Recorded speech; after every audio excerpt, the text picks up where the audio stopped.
Alléluia. Lève légèrement tes mains vers le ciel. Vers le ciel. Ah.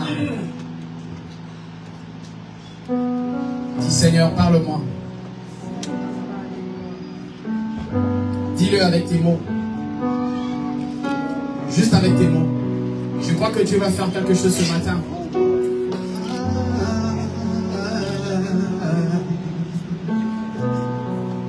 Dis Seigneur, parle-moi. Ah, il t'a pas encore entendu, dis-le.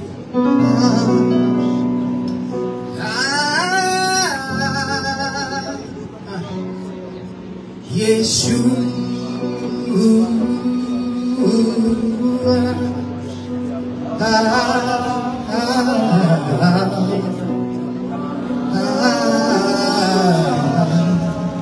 Yeshua, come on. Yeshua.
Merci Seigneur. Merci Jésus. Saint-Esprit, s'il te plaît, fais ce que tu aimes faire. Fais ce que tu aimes faire, je t'en supplie. Au nom de Jésus, Saint-Esprit, fais ce que tu aimes faire. Et fais-le pour ton peuple. S'il te plaît, au nom de Jésus, fais ce que tu aimes faire, Saint-Esprit. Touche les âmes. Touche les âmes. Ces personnes, ce jour-là, après 38 ans d'avoir été autour de la piscine de Bethesda, l'eau n'a pas été agitée pour lui, mais une guérison aussi glorieuse lui était parvenue. Accepte, Seigneur, même quand les eaux ne seront pas agitées, de toucher une âme. Il y était sur la montagne, il a vu un vent souffler.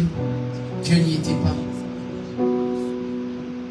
Il est tonnerre, Dieu n'y était pas. Il y avait un vent doux, alors Dieu y était. Nous prions au nom de Jésus que ton souffle souffle en ces lieux ce matin. Toucher ton peuple au point de leurs besoins. Au nom de Jésus, nous avons ainsi prié. Et les saints disent merci Seigneur Jésus-Christ. Merci Seigneur Jésus-Christ. Est-ce que nous pouvons nous asseoir en acclamant le Seigneur?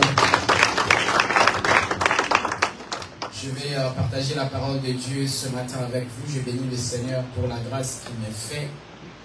Et je salue aussi la présence de tous les pasteurs dans la maison, partant de pasteur Anatole, pasteur Jean-Pierre, pasteur Richard. Je te salue aussi toi qui es là.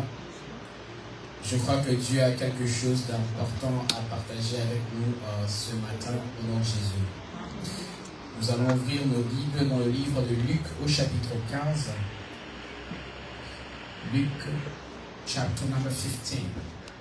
À partir du verset 11 jusqu'au verset 17, je vais lire au nom de Jésus. Amen. Il dit encore, un homme avait 2 fils.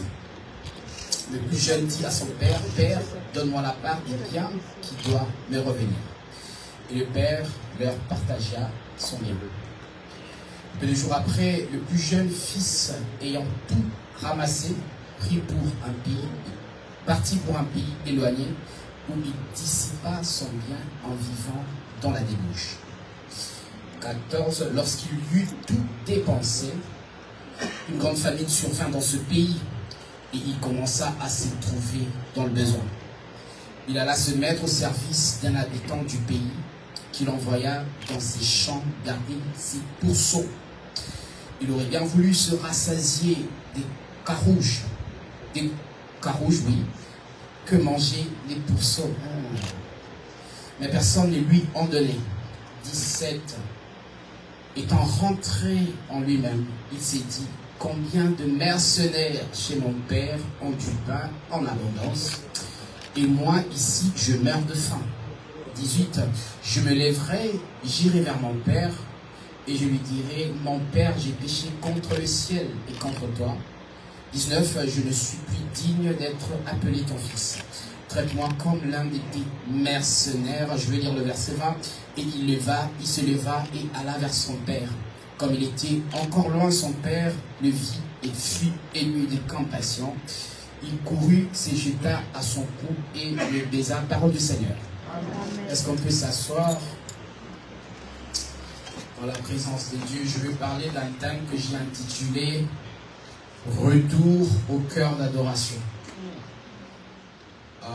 Le retour, c'est quelque chose qu'on a vécu dans la Bible dans plusieurs différents exemples, que je vais d'ailleurs énumérer ici. Mais c'est quelque chose en fait que Dieu demande aux personnes que lui-même a prédestinées. Et la Bible dit, ceux-là qu'il a prédestinés, il les a aussi appelés. Et ceux-là qu'il a appelés, il a justifiés. Et ceux-là qu'il a justifiés, il les a glorifiés. Alléluia. Je vais parler tout doucement aujourd'hui parce qu'il fait très chaud. Donc la Bible dit ceci, il donne une prédestination aux gens, mais après les avoir prédestinés, il les appelle. Mais puisqu'il les appelle et qu'ils sont humains, vous savez, dans l'humain, il y a toujours une imperfection, il les justifie d'abord, après, il va les glorifier. Alléluia. Est-ce qu'on est ensemble? Et donc, j'ai pris une petite définition sur le retour que je trouve être pertinente ce matin. Et je vais vous la lire très rapidement avant que nous n'avancions avec notre prédication. Et la définition donc sur le retour, c'est le fait pour quelqu'un, quelque chose de repartir ou de revenir d'où il est venu. Le fait pour quelqu'un ou quelque chose de repartir ou d'aller ou de revenir d'où il est venu. Nous l'avons vu avec Jacob dans Genèse chapitre 27, lorsque Jacob a volé la bénédiction de son frère, la mère ayant appris cela, il l'envoya chez son frère qui s'appelait Laban. Et Jacob est parti chez Laban où il a vécu pendant autour de 20 ans pratiquement, en train de travailler avec Laban, travaillant encore. Je crois que vous pouvez lire ça sur Genèse au chapitre 27, à partir du verset 41 à 42, où Rebecca décide en fait d'envoyer Jacob chez Laban. Mais lorsque nous lisons Genèse chapitre 31, partant du verset 3, nous comprenons que Dieu donne l'ordre à Jacob. Il dit maintenant retourne d'où tu es venu, dans la ville, dans la cité, dans le pays de ton père, et d'où se trouvent tes racines. Alléluia. Et la même chose s'est aussi reproduit avec Moïse lorsqu'il a tué l'Égyptien et qui s'est enfui allant vivre dans la maison de Jéthro. Après avoir effectué un bon moment là-bas, Dieu lui demande de retourner en Égypte pour avoir une mission qu'il devait effectuer avec les enfants d'Israël. Et donc Moïse devra retourner en Égypte. Gloire soit rendue à Dieu. Nous l'avons aussi vu avec Joseph. Lorsque Joseph est annoncé par l'Esprit de Dieu de faire quitter l'enfant Jésus, d'ailleurs qui était sous le viseur il s'appelle comment? De Hérode qui voulait le tuer. Dieu il dit à Moïse, à Joseph, pardon, prends l'enfant, prends Marie avec toi, allez-y en Égypte. Ils y sont partis pendant un moment et quand ils ont fini d'effectuer ce voyage-là, Dieu leur ordonna de retourner en Israël, disant que la personne qui poursuivait l'enfant est finalement morte. Et donc, mon sujet ce matin, disant retour au cœur d'adoration, a une importance pertinente sur le fait que chacun de nous a une place que Dieu établit pour lui. Mais il est quand même triste quand une personne se retrouve dans une sorte d'immigration dans un pays ou dans une ville quelconque et oublie ses origines. Parce que vous avez des gens en fait qui lorsqu'ils immigrent ou ils changent de vie, de pays, ils oublient d'où ils sont venus. Et ce sont les personnes les plus dangereuses du monde parce qu'en fait ils se retrouvent comme des chauves-souris. Ils n'ont pas en fait d'appartenance. On les trouve au milieu des oiseaux parce qu'ils ont des ailes mais en fait ils n'ont pas la même forme de bec.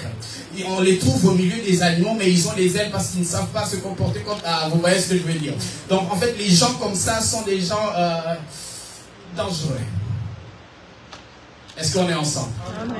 Et le retour, donc, le Seigneur fait allusion ici, et c'est un retour très, très, très capital, parce qu'en fait, Dieu, lorsqu'il crée l'homme dans le livre de Genèse, il le place à un endroit important. Enfin, la question que je me suis posée, c'est que d'où est venu finalement l'homme? Parce que si Dieu, donnant les exemples sur le fait que Moïse devrait retourner sur ses racines, Jacob également, Jésus également, avec Joseph et Marie, l'homme devra aussi retourner d'où il est venu. Mais d'où est venu l'homme? Après, on l'entend comme des slogans. Parce que généralement, les personnes ne lisent pas trop la parole de Dieu. Donc, ils le disent comme ça à la foulée. Et ils disent, ouais, du jardin d'Éden. En fait, Éden n'est pas le jardin d'Éden. Ah, je voudrais que l'on fasse cette nuance-là. Éden n'est pas le jardin d'Éden. Éden, c'est comme Clermont-Ferrand. Et le plus grand parc de Clermont, c'est quoi? Les coqs. Voilà. Mont-José, je ne sais pas quoi. En fait, le jardin d'Éden, c'est comme Mont-José dans Clermont. Parce que Éden, ce n'est pas en fait le jardin. Le jardin a été une portion que Dieu avait établie dans Éden pour que l'homme y habite. Je ne sais pas si on se comprend. Et donc le jardin était un lieu propice que Dieu avait établi pour que l'homme y vive. Je suis en train de me rallier un tout petit peu à la prédication qu'avait prêché mon pasteur le dimanche dernier. Il parlait de Goshen, Gozen en français. Donc un lieu propice que Dieu établit pour que l'individu y vive. Et Dieu créant l'homme, il savait que l'homme avait toutes les possibilités et les capacités de pouvoir vivre à cet endroit-là. Mais lorsque l'homme pêche, il est sorti de ce lieu-là. Et il n'y est plus retourné. La Bible dit que Dieu a demandé aux chérubins de pouvoir sceller le lieu comme le font les huissiers ici. Vous savez, j'avais une maison que je louais quelque part là. Une fois, j'ai senti l'Esprit de Dieu me demandant de quitter la maison. Je ne savais pas pourquoi. Et pourtant, le propriétaire avait des problèmes, des paiements, des trucs comme ça. Et donc, je quitte une semaine après quand je reviens pour prendre certaines de mes affaires. Donc, la porte était scellée. Et Dieu a fait la même chose. Donc, ils ont été ressortis du jardin et ils sont partis. Dieu a scellé le lieu qu'il avait établi pour l'homme. Mais finalement, c'est quoi Éden? Éden, dans la définition que j'ai suivie sur mes recherches, il y a un homme s'appelant Miles Monroe qui l'a expliqué en ce terme. Il dit Éden veut dire le lieu, hein, ça veut dire le moment, ça veut dire encore une porte ouverte, ça veut encore dire un accès et une présence. Est-ce qu'on est ensemble?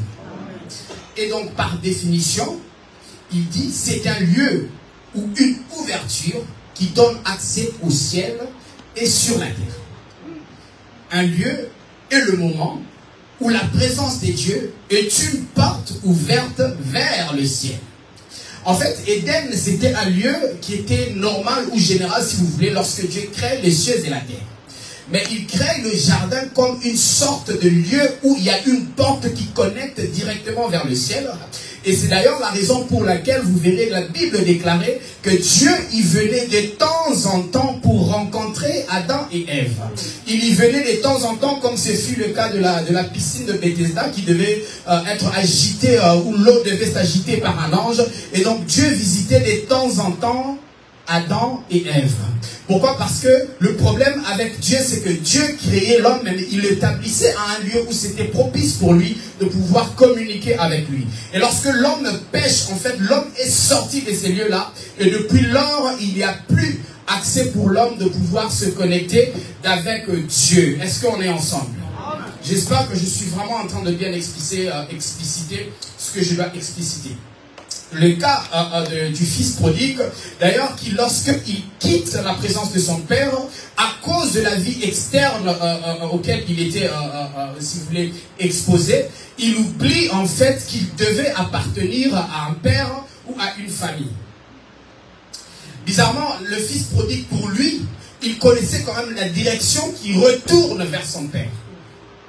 Chose qui est un peu différente aujourd'hui avec les chrétiens qui pensent que lorsque nous croyons en Christ, l'important pour nous de faire, c'est prier pour le mariage. Ah, Seigneur, mon mariage. Prier pour l'argent. Oh, Jésus, je n'ai pas d'argent. J'ai vu lorsque le pasteur a dit, venons sur la montagne, l'engouement, la motivation qu'avait tout le monde de pouvoir venir prier. D'ailleurs, je ne suis pas contre cela, parce que j'aime aussi beaucoup prier. Mais en fait, l'image que ça nous donne, c'est comme si en fait, Dieu, il cherche à nous sauver pour les besoins terrestres. Dieu, il cherche à nous sauver pour le besoin que nous avons de la vie courante. Alors qu'il y a un appel en fait que Dieu effectue, voulant retourner l'homme en sa présence. Parce qu'en fait, dans la présence de Dieu, l'homme n'avait pas de besoin, si vous voulez. Tout a été prévu et bien établi pour que l'homme n'ait pas un besoin quelconque. Mais lorsque l'homme quitte la présence de Dieu, alors les besoins commencent à se présenter, comme ça a été le cas pour le fils prodigue. Lorsqu'il quitte la présence de son père, où tout a été organisé pour lui, il commence à avoir faim, il commence à avoir des besoins, il n'a pas de vêtements, il ne sait pas où dormir, etc. Parce qu'en fait, il a quitté la présence propice qu'avait établi son père. Est-ce qu'on est ensemble? Maintenant, dans ce problème de l'enfant prodigue, nous comprenons que il y a quelque chose de pertinent que Dieu veut faire avec les hommes qui croient en lui. Et cette histoire est un processus. Un processus que plusieurs personnes n'ont pas pu faire. Dieu a envoyé évidemment des grands prophètes, par exemple comme Moïse, qui est venu en fait prenant les enfants d'Israël et cherchant à les conduire vers la terre promise. En fait, l'idéal sur ce message-là, si vous voulez, c'était de retourner le cœur des hommes de Dieu à leur père. Vous entendrez ce discours aussi avec Élie quand il vient, il dit « Mon rôle en fait est de retourner le cœur de leur père à leur fils et le cœur de leur fils à leur père. » Est-ce qu'on est ensemble? C'était en fait comme ce qu'avaient effectué les grands prophètes. Glory be to God. Mais ce qui se passe en fait, c'est que Moïse a échoué. Moïse n'a pas pu en fait amener les enfants d'Israël là où Dieu les attendait, à tel enseigne que même lui-même n'y est pas parvenu. Élie aussi a échoué, le plus grand prophète, l'homme qui réunit les prophètes Ébal et Astarté, etc. Il les met ensemble, il fait descendre le feu, mais à son tour, il fuit aussi Jézabel. Il a échoué. Dieu est finalement rentré dans un processus cherchant à ramener l'homme dans sa présence tous les jours, mais les hommes forts qui sont censés en fait les ramener dans la présence de Dieu échouent tous. Bizarrement, nous avons dans la Bible ce qu'on appelle les grands prophètes et si vous voulez, major prophets, les prophètes majeurs et les minor prophets et les prophètes mineurs. les 4 prophètes majeurs et les 12 prophètes mineurs ont aussi échoué lamentablement. Partant d'Ésaü qui a été envoyé, vous savez, Ésaü c'est l'homme d'Ésaü 61 qui dit l'Esprit du Seigneur est sur moi car il m'a oint. Malgré cela, il a échoué. Ah. Vous avez Jérémie qui dit dans Jérémie 33:3, invoque-moi, je te répondrai, je t'annoncerai les choses cachées, les choses que tu ne connais pas. Il échoue quand même. Comment? Vous avez Ézéchiel, dans Ézéchiel 37, l'homme des ossements desséchés, malgré qu'il dit, est-ce que ces ossements peuvent se transformer? Il échoue. Vous avez Daniel qui a l'homme à la fosse au lion, l'homme qui a défié le roi, mais lui aussi échoue. Il n'arrive pas à amener les enfants de Dieu vers Dieu lui-même. Après, nous avons Osée, un prophète mineur qui échoue en pasteur. Il échoue.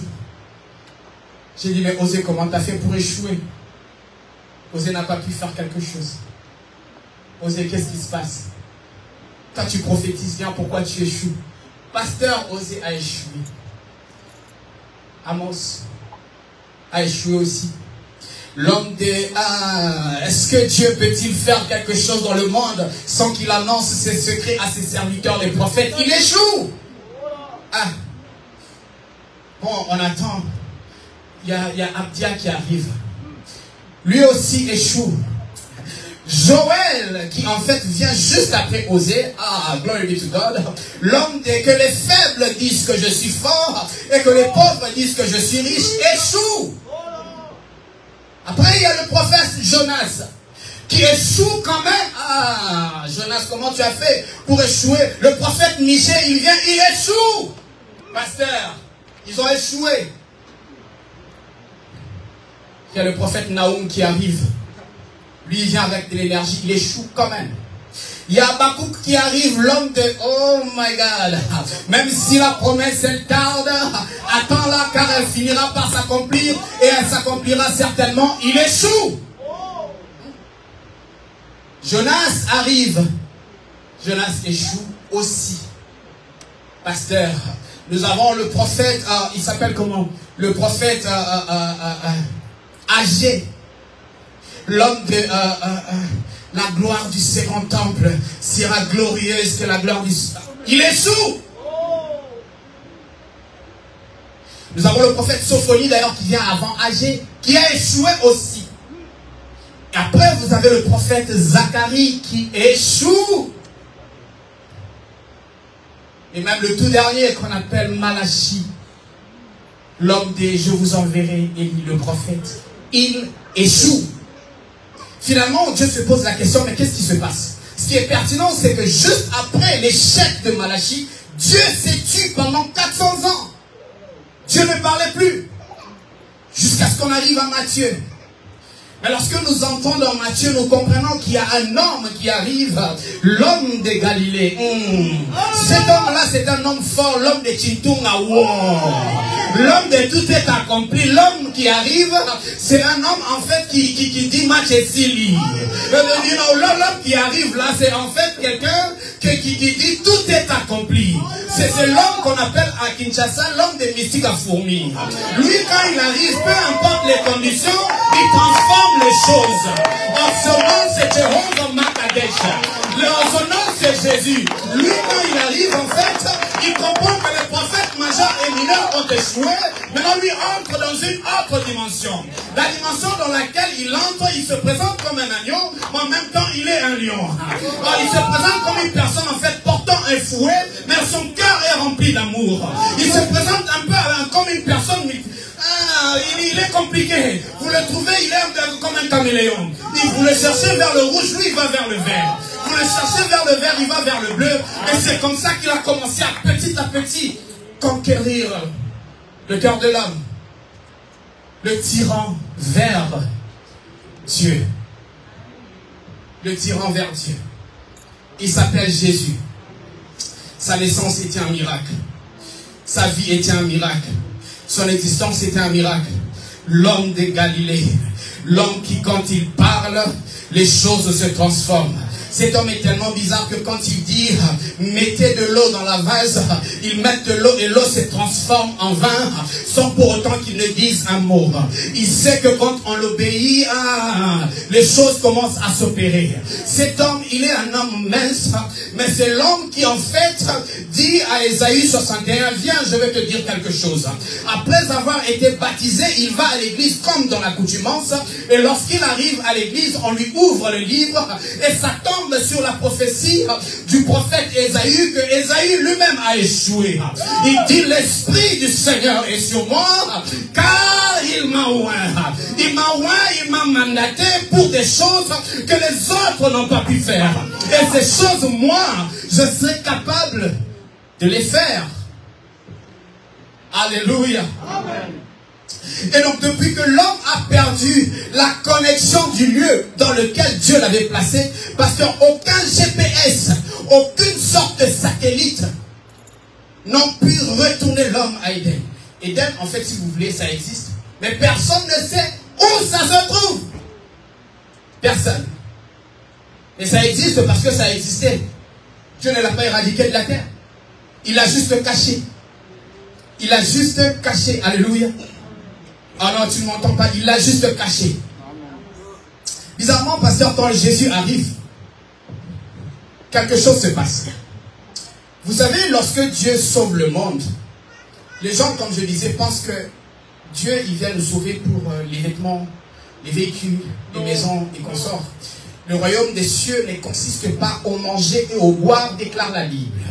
Alors, si quelqu'un pense qu'il vient à l'église pour avoir les manger, il vient pour chercher les papiers, il vient pour chercher une femme, un homme, je ne sais quoi, ta croyance en l'éternel doit être révolue. C'est quand même un problème sérieux. On ne vient pas chercher Dieu parce que on veut chercher en fait à avoir les choses du monde. Comme je l'avais dit, Dieu ne sauve pas le monde pour nous garder dans le monde. C'est comme ça que dans sa prière sacerdotale, dans Jean chapitre 17, il dit, je sais que vous êtes dans le monde, mais vous n'êtes pas du monde. En vérité, nous sommes des immigrés, mais immigrés sur la terre. Mais être immigré ne veut pas dire être de souche de la terre. Un moment viendra où nous serons partis de la terre pour où nous habitons. Mais où nous habitons, personne ne connaît le chemin à part le Christ qui vient nous montrer le chemin. C'est comme ça que quand il discute avec les disciples, il lui pose la question, montre-nous le chemin. Il dit, moi je suis le chemin, la vérité et la vie. Celui qui veut voir le Père doit passer par moi.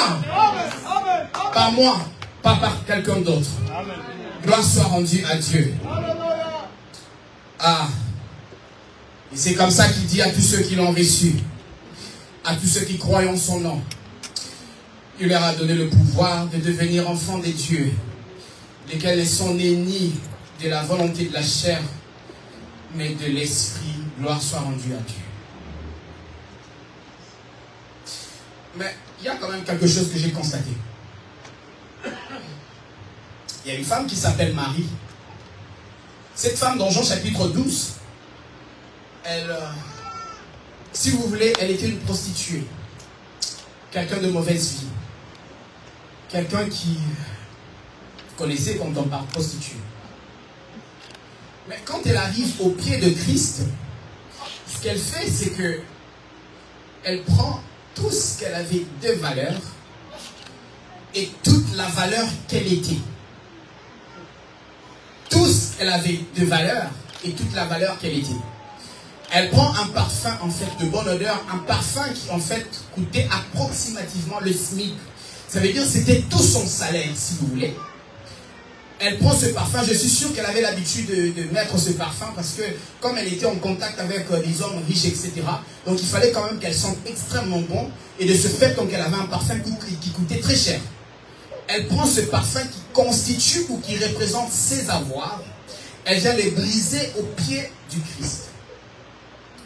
Combien parmi nous, quand Christ nous sauve, ou lorsque nous avons cru au Seigneur, nous venons avec tout ce que nous possédons et les brisant au pied du Christ. La Bible ne dit pas qu'elle avait donné à Christ, elle a dit qu'elle a brisé. Ça veut dire qu'elle a considéré que ces choses ne valaient plus rien pour moi, sinon pour la personne qui me sauve. Il faut avouer que cette dame se retrouve dans une condition difficile, où lorsque les gens voulaient la lapider, Christ a commencé à écrire sur la terre que celui qui n'avait jamais péché soit la première de personnes à jeter sa pierre sur cette femme. Cette femme a compris que quand cette personne me sauve, il ne me sauve pas pour que je refasse les mêmes choses, mais pour que je rentre à la maison d'où je suis venu. Alors elle vient auprès de Christ et elle y reste. Elle y reste mettant le parfum qui coûtait extrêmement cher sous les pieds de Jésus, mais aussi prenant ce qu'il y avait de précieux en elle. Vous savez ce qu'il y a de plus précieux dans la femme comme ses cheveux, il n'y a pas. Si vous voulez qu'on le teste, on va enlever les perruques des femmes ici, vous verrez comment elles seront embarrassées. Et cette femme, elle prend en fait les cheveux qui représentent sa gloire, qui représentent sa position élevée. Vous savez, les femmes de la Bible, c'était des femmes qui avaient des longs cheveux et ça constituait leur force et leur beauté. Elle prend ses cheveux, elle commence à essuyer les pieds de Christ. Elle prend en fait la valeur qu'elle pouvait constituer en elle, elle essuyait les pieds du Christ. Et elle y est restée. Elle était dans une maison où elle était aussi avec sa sœur, qui s'appelait Marthe.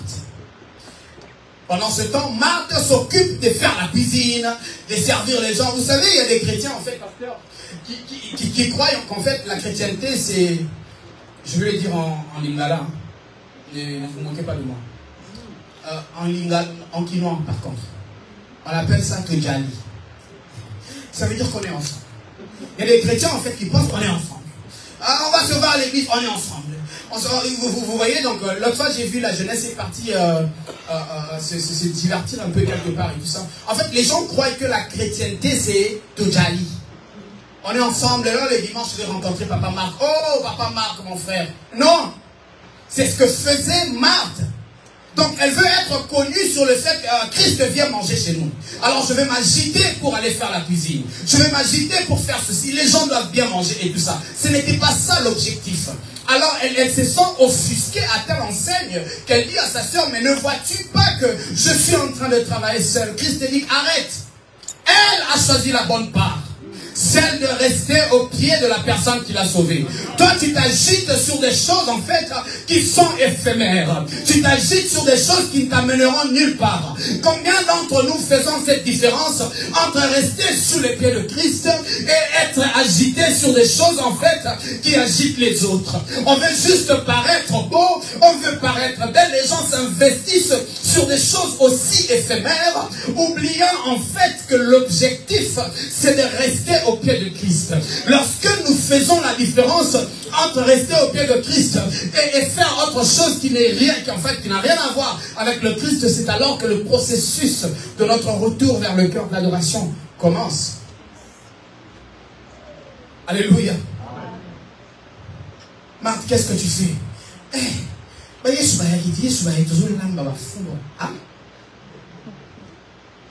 C'est tout ce qui te préoccupe.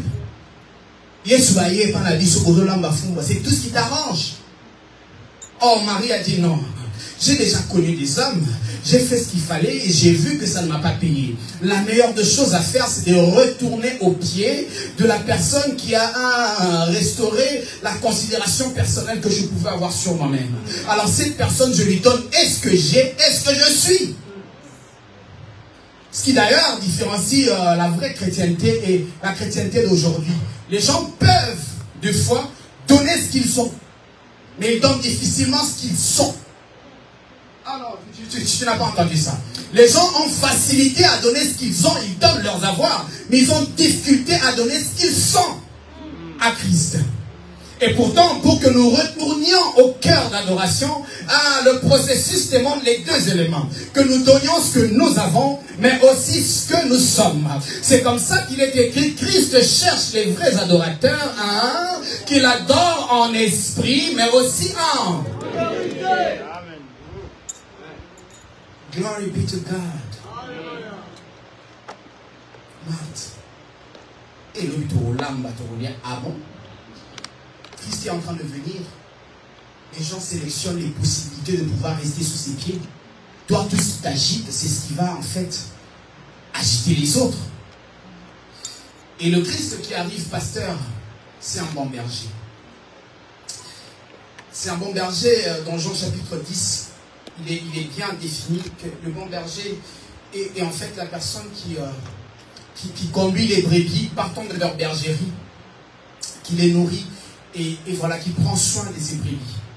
Il est d'ailleurs dit que je connais mes brebis, ils me connaissent, ils entendent ma voix. Et vous comprendrez que les brebis de Christ sont les gens de brebis, même si, je vais donner juste un exemple, on avait 2-3 églises ici, c'est juste un exemple, ne prenez pas mal, et que l'autre église s'appelait par exemple, je dirais, Boanerge. Peu importe le son de la musique, peu importe les beaux habits qu'il porte, peu importe la carrure, la valeur du pasteur qui est à Boanerge, ils savent qu'ici il y a Anatole. Toi, tu n'aimes pas que je dise des choses comme ça, je vais aller jusqu'au bout. En fait, c'est des personnes qui connaissent la voix de leur berger et qui suivent ce que dit leur berger. Amen. Je connais mes brebis, ils me connaissent et ils me suivent. Ils n'écoutent pas la voix d'un autre berger voisin, non. Et Christ se présente comme ce bon berger. Mais c'est quoi le travail du berger? C'est de sortir les brebis de la bergerie, accomplir Psaume 23 qui dit « L'Éternel est mon berger, je ne manquerai de rien. Il me fait reposer dans les verts pâturages. Il me dirige près des eaux paisibles et restaure mon âme. » En fait, Christ, quand il arrive, il fait le travail du bon berger. Mais ce travail demande à ce que quand le berger sort les brebis de la bergerie, après un certain temps, retourne les brebis dans la bergerie. C'est ça le travail du berger. Ce n'est pas seulement de prendre les brebis, de les amener là où ils sont dans la joie, mais c'est aussi d'étudier les temps qu'il faut pour les retourner dans la bergerie.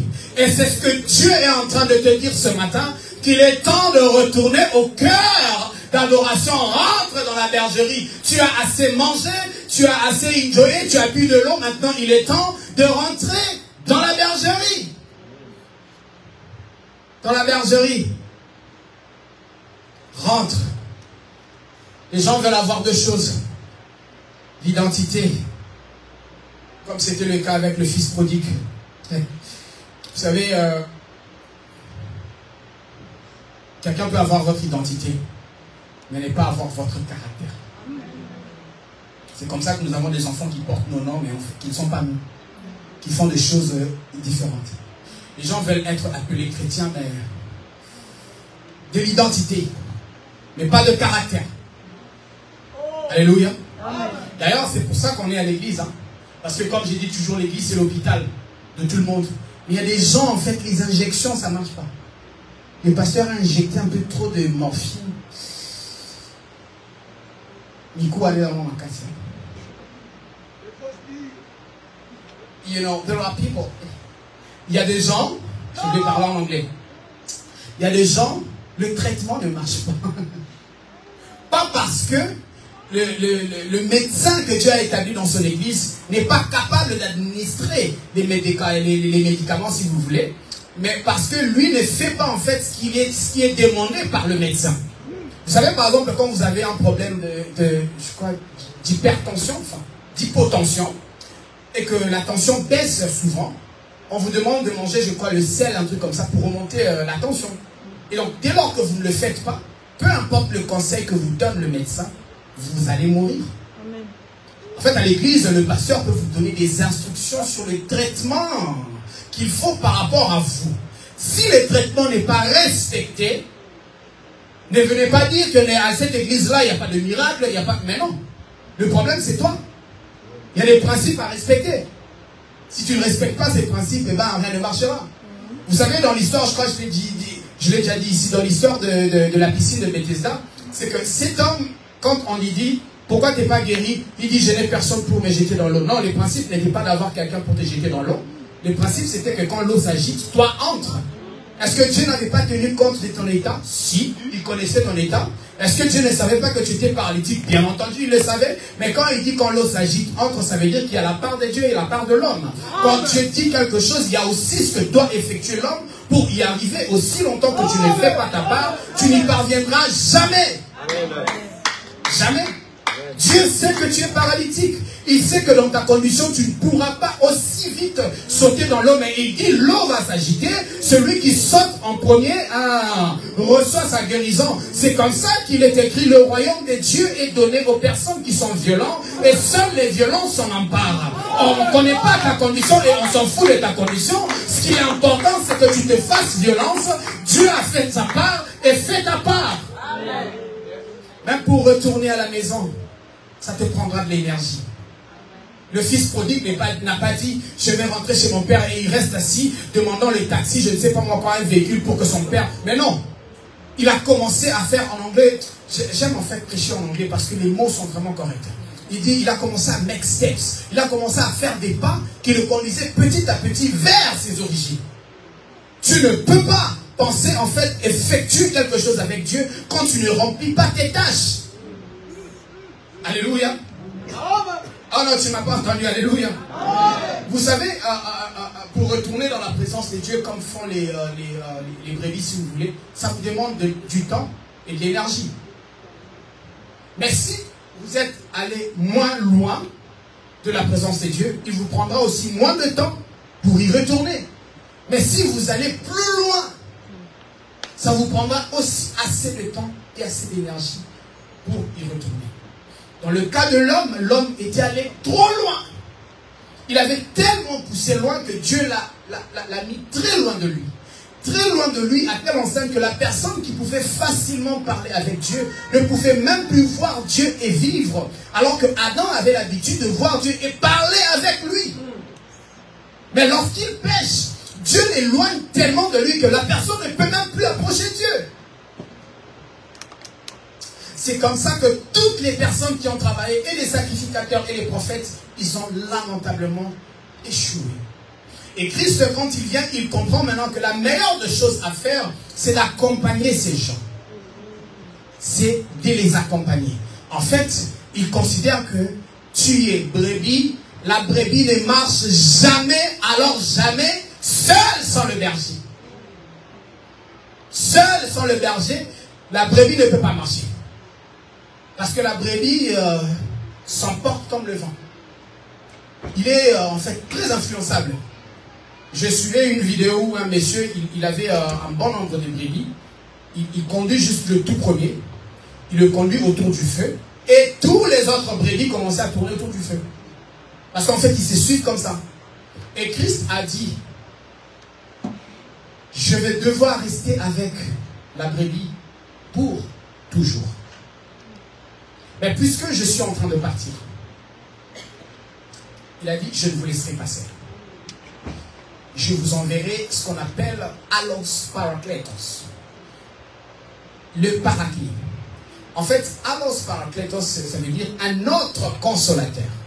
Mais quand on dit un autre consolateur, le Allos qui parle de autre, ne dit pas une personne différente de Jésus. Il dit moi dans une autre version, mais moi. En fait, je ne sais pas. Another me. Un moi. Où est Joseph? Il est en bas. Joseph s'appelle Joseph Kalouban Kikabassé.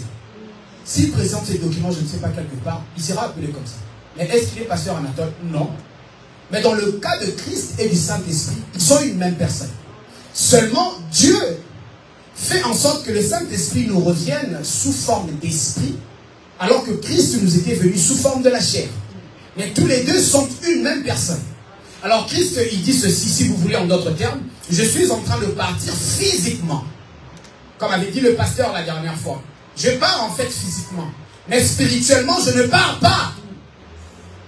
Je resterai avec vous.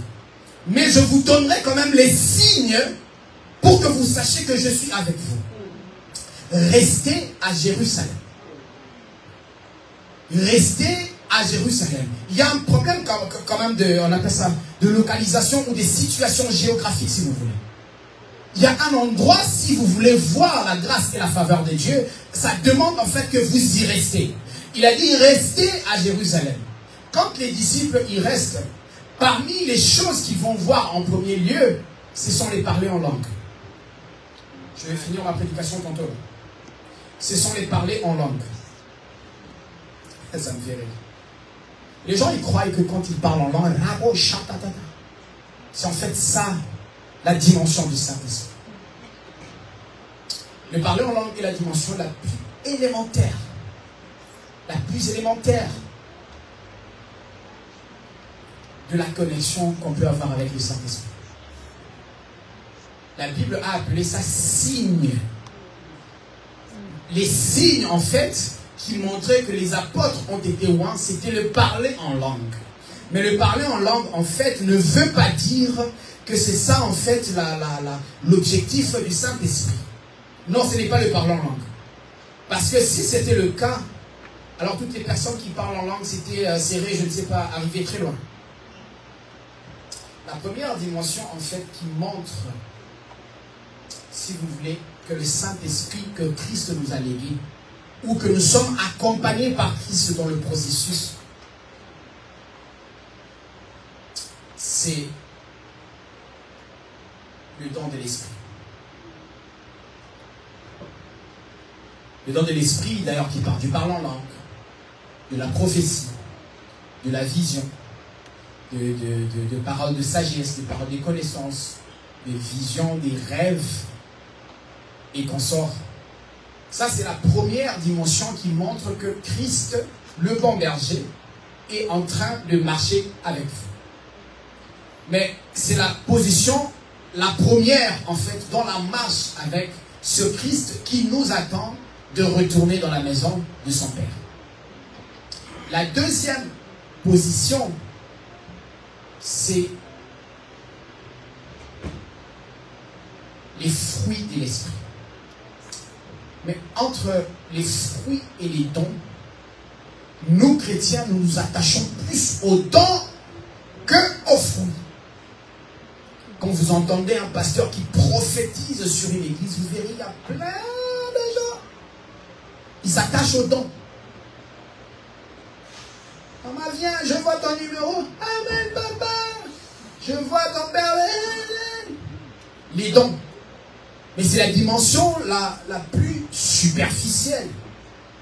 Mais par contre, Dieu nous attend à la deuxième dimension, qui est la dimension des fruits. La Bible dit, on reconnaît un arbre par... Ah, tu ne connais pas ça? Par ses fruits.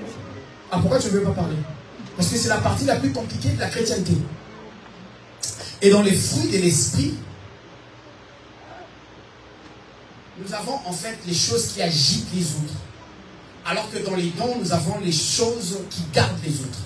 Vous savez, les dons de l'esprit peuvent vous ouvrir les portes. Mais les fruits de l'esprit vous permettent à les maintenir. Oh, tu n'as pas entendu. Les dons de l'esprit peuvent vous ouvrir des portes. Mais les fruits peuvent vous aider à les maintenir. Quand tu n'as pas le maintien des fruits ou des portes qui te sont ouvertes, après un temps, tu vas les perdre. Tu vas les perdre. Alléluia. Amen. Oh non, tu ne m'entends pas, tu vas les perdre. Alléluia. Amen. Donc les dons, ça t'ouvre des portes, mais les fruits gardent les portes qui te sont ouvertes, restant ouvertes. Amen. Il y a des gens qui ont prié pour un bon mariage. Après, les fruits n'ont pas gardé le mariage pour eux. Il y a des gens qui ont prié pour un travail. Dieu, il donne le travail, mais les fruits, le caractère, la reconnaissance des supérieurs, des choses comme ça, ne leur ont pas permis, en fait, de garder ce travail. Il y a des gens qui ont demandé de l'argent. Dieu leur a donné de l'argent. Mais ils sont tellement dépensiers qu'ils ont oublié, en fait, ce qu'il faut faire avec. Et ils ne l'ont pas gardé longtemps. Le don est une chose, mais les fruits est la chose la meilleure. Mais combien de chrétiens aujourd'hui dégagent des fruits? Si vous voulez, Dieu, quand il viendra pour nous récompenser, il ne nous récompensera pas par rapport au temps. Il a donné des talents à plusieurs personnes. Cela n'était pas le problème, mais c'est la manière à utiliser les dons qui produit d'ailleurs les fruits. Ce qui fait qu'à la personne à qui on avait donné 5, quand on vient plus tard, ça produit les fruits. Il en trouve 10. Mais à qui Dieu donne 5, quand il rentre, il en trouve 4. Ça veut dire que tu as reçu les dons, mais les fruits, il est important en tant que chrétien que nous sachions que les fruits que nous dégageons sont plus importants que les dons que nous recevons. Plus important. Et Dieu est en train de nous amener petit à petit vers le retour sur ces marches afin que nous retournions dans sa maison. Mais pour que cela se fasse, les dons vont beaucoup jouer un grand rôle. Enfin, les fruits vont beaucoup jouer un grand rôle que les dons. Alléluia. Je vais poser 2 questions seulement, enfin une seule. Qui croit qu'en lui se manifestent 4 fruits de l'esprit? 4. 4. Mais vraiment dans toute l'église. 4 fruits de l'esprit. Qui croit qu'en lui se manifestent 4 fruits de l'esprit? D'ailleurs, si vous ne connaissez pas, nous allons les énumérer. Parce que, ok, on va les énumérer. Les fruits de l'esprit sont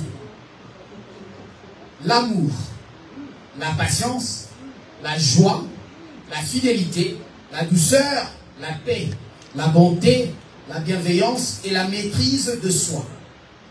Maintenant, dans toi-même, lève ta main si tu as 4 dons. Non, fruits de l'esprit. 4. Et on est à l'église, il faut être sincère devant Dieu. 4 fruits de l'esprit. Dieu nous voit.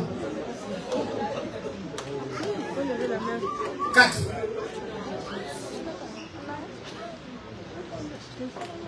Ok, qui en a 5? 5. Vous verrez que en fait ça se présente comme une blague. Nous n'irons pas au ciel quand ces choses ne sont pas en nous. Malheureusement. Malheureusement. Ça paraît comme une blague. Mais nous n'irons pas au ciel quand ces choses ne sont pas en nous. Et c'est triste parce que l'Église aujourd'hui n'en parle plus. C'est triste aujourd'hui, l'Église ne prêche plus sur les fruits de l'esprit. Un chrétien est caractérisé par ces fruits dont nous parlons. D'ailleurs, un chrétien veut dire comme Christ. Qu'est-ce qui montre que nous sommes comme Christ? Ne vous en faites pas, je me prêche aussi moi-même. Ne vous en faites pas. Je ne vous prêche pas, je nous prêche. Ça, c'est un gros problème. Et si ces fruits ne sont pas manifestés en nous, nous n'irons pas au ciel. Il est vrai que nous n'irons pas au ciel par rapport à nos œuvres, mais les fruits qui ressortent de nous montrent à suffisance que la semence de l'œuvre de Dieu en nous a produit quelque chose. Quelle est cette terre dans laquelle, quand on plante les choses, on met les engrais chimiques, je sais pas moi quoi, et ne produit rien? Alors la terre est aride. Alléluia. On va lire quelque chose. Et je crois que je vais finir par là. Jérémie chapitre 6. Chapitre 4, verset 6. Je lis au nom de Jésus. Victoire divine. Si tu reviens vers moi, déclare l'Éternel. Si tu cesses de faire ce qui est horrible devant moi, si tu ne vagabondes plus de ci, de là, si tu prêtes serment en disant l'Éternel est vivant, avec vérité, droiture et justice, alors les nations se béniront les unes les autres grâce à toi, victoire divine. Elles tireront leur fierté de toi. En effet, voici ce que dit l'Éternel aux hommes de victoire divine et de Clermont-Ferrand. Déchiffrez-vous un camp nouveau et ne semez pas parmi les ronces. Circoncisez-vous pour l'Éternel, circoncisez votre cœur, homme de Clermont-Ferrand et habitants de victoire divine. Sinon ma colère éclatera comme un feu et s'enflammera sans qu'on puisse l'éteindre à cause de la méchanceté de vos agissements. Parole du Seigneur. Ce que Dieu nous demande ce matin, c'est un retour au cœur d'adoration. Un retour où seul Dieu est capable de nous aider à pouvoir l'effectuer. Mais vraiment, ça n'est de trop. Nous avons assez joué avec Dieu. Nous avons assez paru. Ça suffit. Est-ce qu'on peut retourner à l'attachement qu'on avait dans la présence de Dieu? Je sais que plusieurs n'aiment pas ce message, mais cela n'est pas mon problème. Dieu me jugera, même doublement, à cause de ce que je vous prêche. Amen. Est-ce que nous pouvons retourner au pied de Christ, comme c'était cette femme prostituée? Elle avait, c'est vrai, sa vie, mais elle a décidé finalement d'arrêter avec cette vie-là et s'attacher à Christ. Non de côte à côte, mais sous les pieds de Christ. Il y a quand même une différence, parce qu'après, moi, je m'assois auprès du pasteur. Les gens peuvent considérer ça un peu comme un privilège. En fait, quand on est sous les pieds de quelqu'un, on lui démontre lui étant supérieur et nous étant inférieurs. Et c'est la position qu'avait cette femme, montrant à Dieu que je sais que je suis mal vu et mal connu de par vers mon nom et mon travail. Mais je préfère te donner ce que j'ai de valeur et ce que je suis de précieux. Alléluia. S'il te plaît, lève ta main droite. Dis après moi, Seigneur Jésus. Seigneur Jésus. Oh, dis-le du fond de ton cœur, Seigneur Jésus. Seigneur Jésus. Dis-le encore plus fort, Seigneur Jésus. Seigneur Jésus. J'ai entendu ta parole. J'ai entendu ta parole. J'ai entendu ta parole. J'ai entendu ta parole. Je te prie au nom de Jésus. Je te prie au nom de Jésus. Pardonne mes iniquités. Pardonne mes iniquités. Pardonne mes iniquités. Pardonne mes iniquités. Il est écrit, Il est écrit. tu pardonnes toute iniquité. Tu pardonnes toute iniquité. Ah, tu pardonnes toute iniquité. Tu pardonnes toute iniquité. Pardonne mes iniquités. Pardonne mes iniquités. Accepte-moi dans ta maison. Accepte-moi dans ta maison. Accepte-moi dans ta maison. Accepte-moi dans ta maison. Voici, je viens à toi, Voici, je viens à toi. tel que je suis. Tel que je suis. Tel que je suis. Tel que je suis. Avec ce que je possède de précieux. Avec ce que je possède de précieux. Est-ce que je suis de précieux? Est-ce que je suis de précieux? Maintenant, lève ta voix et commence à prier. Bien-aimés dans le Seigneur, notre Dieu a fait sa part, il a parlé à travers son serviteur. Parmi nous, il y a des personnes qui doivent retourner à la maison. Parmi nous, il y a des personnes que Dieu attend à bras ouverts. Saint-Père plein d'amour.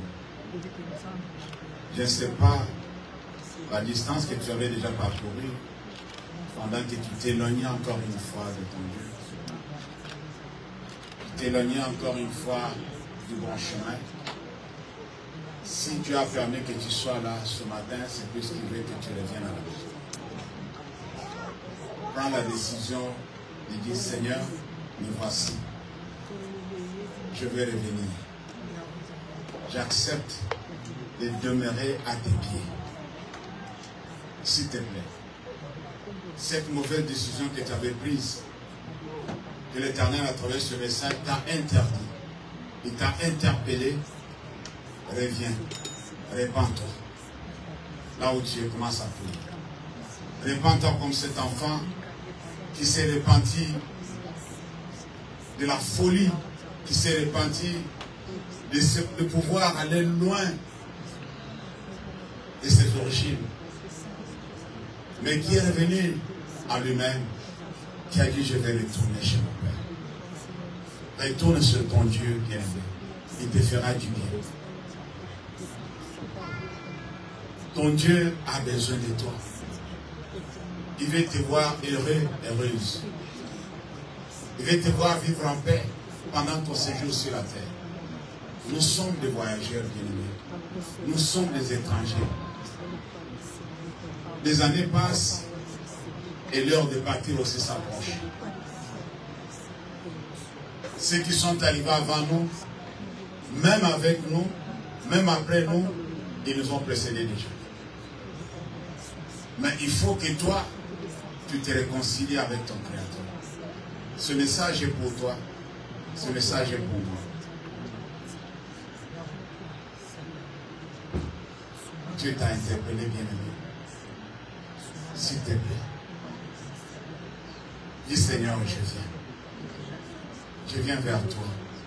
J'ai besoin de toi. Aide-moi. Oui, le pasteur l'a dit. Aussi longtemps que tu es parti loin, ça te demande aussi plus d'énergie pour revenir. Tu as besoin du carburant. Tu as besoin vraiment de ravitaillement. Dis Seigneur, aide-moi de revenir bien. Le chemin est long, je sais, je me suis éloigné trop. Et il y a du soleil, Seigneur.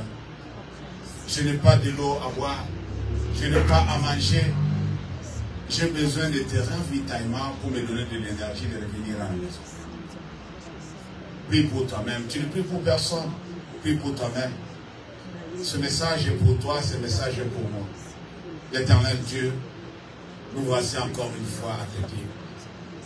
Nous voici encore une fois en train de se repentir, Seigneur. En train de revenir, Père éternel, de tout ce que nous avons fait et tout ce que nous avons, Seigneur, notre Dieu, commis, qui ne t'a pas honoré. Aujourd'hui, c'est le jour que tu as choisi pour pouvoir amener beaucoup à la maison. C'est la raison d'être même de cette assemblée, Seigneur. Tu veux ramener tes enfants à la maison, dans l'enclos.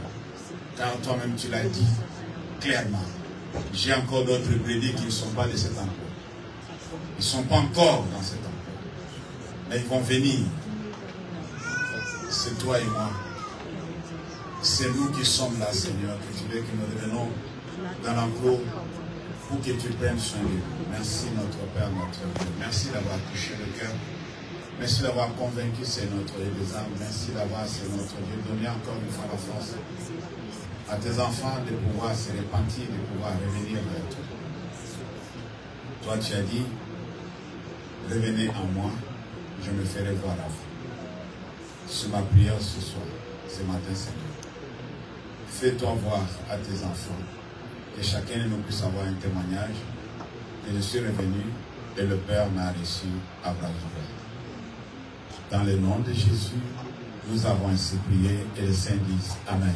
Amen. Amen. Amen. Est-ce qu'on peut acclamer très fort pour la gloire de Dieu?